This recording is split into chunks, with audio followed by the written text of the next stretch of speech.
For all of human history, we've seen odd things in the skies, but the phenomenon really began to pick up after the famous Roswell incident in 1941, in which a crashed UFO was allegedly recovered by the US government. The incident led to the flying saucer craze of the late 40s and 50s, which Hollywood was swift to capitalize on, cementing the idea of little green men from other planets in the popular consciousness. Significant sightings have taken place in every decade since, and while some are quick to write them off as flights of imagination or mundane phenomena mistaken for the extraterrestrial, others remain convinced that the governments of the world are doing everything in their power to hide the truth, that visitors are here and nefariously involved in human affairs. Since everybody now has a digital camera in their pocket, modern-day sightings are more likely to be caught on video than in the past. Like many of these, the top 10 UFO sightings from around the world.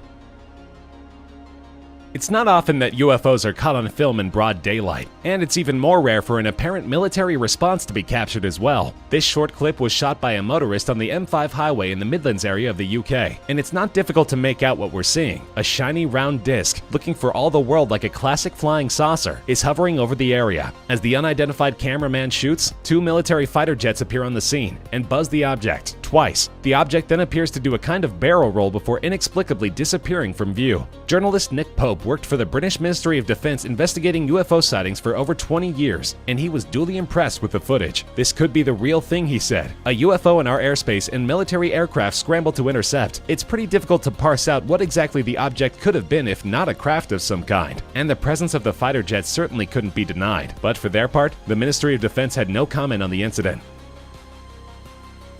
Between 1995 and 1996, the Galicia area of Spain appeared to have a significant uptick of the number of reported UFO sightings, with some reports even describing humanoid creatures. But when the Spanish government declassified hundreds of pages of files pertaining to UFOs, it turns out there really wasn't an uptick at all. The area had been a hotbed of sightings since the 60s, with many of them captured on film by military installations or amateur cameramen. This particular clip, captured from a fishing vessel, is one of the more alarming to come from the region. An object can be seen hovering above what appears to be a dark patch on the surface of the water. Suddenly, and with startling speed, the object plunges into the ocean. This clip, along with other reported incidents, has long fueled speculation that there may be an underwater alien base in the region. This was not the first time an unidentified object has been seen exiting or entering the waters of the area. It is, however, the most dramatic such event to be captured on film.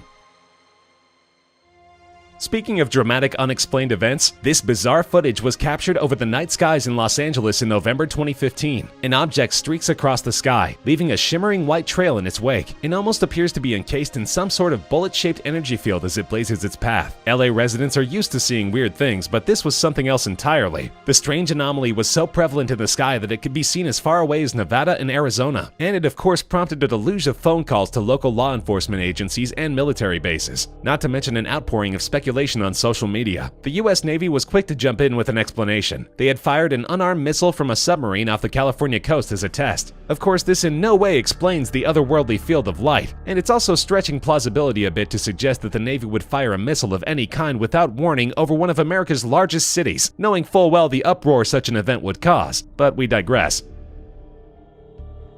In 2009, in the night skies over northern Norway, one of the most insane aerial anomalies to ever be captured on film took place. It's become known as the Norway Spiral, and it's pretty obvious why. The vent was captured from several different angles, but none which actually enable us to make sense of what we're seeing. A streak of blue light emerges from behind a mountain, and then begins to spiral, and keeps spiraling, until the gigantic glowing pattern virtually fills the entire sky. The event lasted for 10 full minutes, and speculation ranged from a failed Russian missile test, the explanation offered of course by the Russian military, to a never-before-seen variant of the Northern Lights phenomenon. Pundits assert that the spiral was inconsistent with a failed missile launch. We know what those look like, and they tend not to look like this. Some highly imaginative observers, however, have suggested that the event doesn't look like the work of a spacecraft either. To them, it looks more like the opening of a wormhole through space and time. No big deal. Some sightings are sketchier than others. People can stretch the truth, and photographic and video evidence can be faked. But when a UFO is observed by all the attendees of a soccer match in a packed stadium, the claim is a little harder to dismiss. This is what happened in October 2016 in Geneva, Switzerland, when thousands of sports fans got a little more than they bargained for during a match between Switzerland and Uruguay. The triangle-shaped object, which sported 3 distinct lights at each one of its points, hovered near the stadium for about 20 seconds before simply vanishing. Many observers remarked on the shrill, high-pitched noise it made as it first appeared, and multiple onlookers, including star Uruguayan footballer Matias Vitgivius, shot video, which they posted to social media. Skeptics have suggested that the object may simply have been a drone with LED lights, but if you've ever seen a drone that size, it's safe to say you're in the minority. The event, which took place over Los Angeles on February 24th and 25th, 1942, is one of the oldest such incidents to be captured on film, occurring less than 3 months after the United States entered World War II. It left many residents convinced that they were seeing the first wave of a Japanese attack on the US mainland, only one of the reasons why it's come to be known as the Battle of Los Angeles. That day, the US Navy issued a warning of an imminent attack, and in the evening, bright lights and what looked like flares were observed in the skies over LA. A total blackout was ordered, and at 2:25 a.m. on the 25th, air raid sirens were sounded. An hour later, a Coast Guard artillery regiment began firing 50 caliber machine guns and anti-aircraft shells at the lights swarming above. This went on for another hour, damaging several buildings and vehicles, and 5 citizens died as an indirect result of the action, 3 in car accidents and 2 from heart attacks. The following morning, the US Department of Defense called the whole thing a false alarm triggered by a wandering weather balloon and exacerbated by war nerves. But the footage captured appears to clearly depict airborne craft with searchlights, and many remain unconvinced of the official story decades later. From late 1989 until mid-1990, a series of dozens of sightings of flat, low-flying, triangular-shaped craft were reported across the country of Belgium. No video or photographic evidence was ever produced, but one incident which occurred in late March was documented by the Belgian Air Force. On the night of March 30th, 2 F-16s were scrambled to intercept an object which had been picked up on radar. While they were not able to obtain visual confirmation of their target, or a second one which popped up on radar shortly after the jets took flight, they were able to briefly lock onto them with their radar. They attempted to intercept no fewer than 9 separate times, but the objects seemed to vanish and reappear in different locations. After a couple hours of this, the pilots simply gave up and returned back to base. Hundreds of people would later come forward to say that they had observed the phenomenon from the ground. And while skeptics point out that the incident has all the hallmarks of a mass delusion event, those who were there remain convinced that Belgium was the subject of intense extraterrestrial scrutiny for these few months.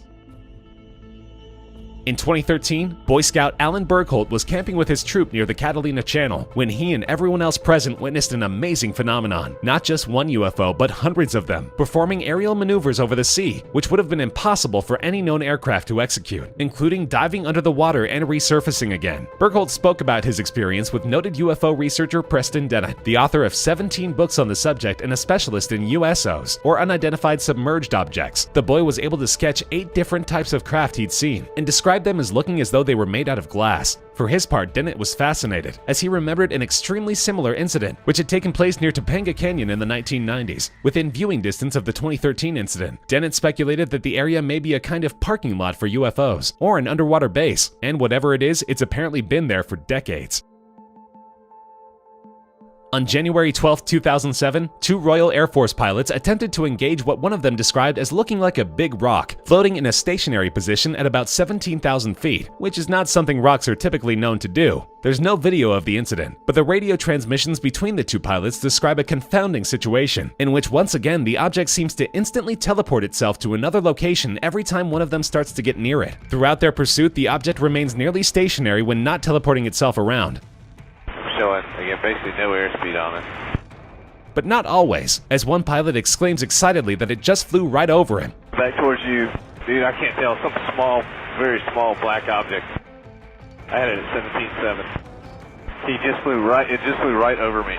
They repeatedly engage the object visually, but are utterly unable to even venture a guess as to what it might be. Eventually, they lose visual and radar lock on the object, and are forced to give up the pursuit. Dude, did you see anything? Negative. It's among the more intriguing documented incidents of military contact with a flying object that doesn't want to seem to obey the laws of physics, and no plausible explanation has been offered to this day. In January 2008, residents of the rural Texas town of Stevensville were treated to an unusual sight. It began with a few white lights hovering over Highway 67, which suddenly became a multitude, flying in perfectly straight parallel lines. Local pilot Steve Allen took to the sky to investigate the phenomenon, and returned with an estimation that the formation was about a mile in length, moving at upwards of 3,000 miles per hour. UFO investigators descended on the tiny town, where residents all described the same thing: bright lights in perfect formation, flying so fast that they couldn't even be tracked with binoculars. After initially denying there had been any exercises in the area, the Air Force stated that actually it had been conducting maneuvers that night with 10 F-16 Falcons, but this utterly failed to convince the citizens of Stevensville, who insist that the objects they saw that night numbered way more than 10, and possessed capabilities far beyond any aircraft known to man. Said Allen, the pilot, "I don't know if it was a biblical experience or somebody from a different universe or whatever, but it was definitely not from around these parts."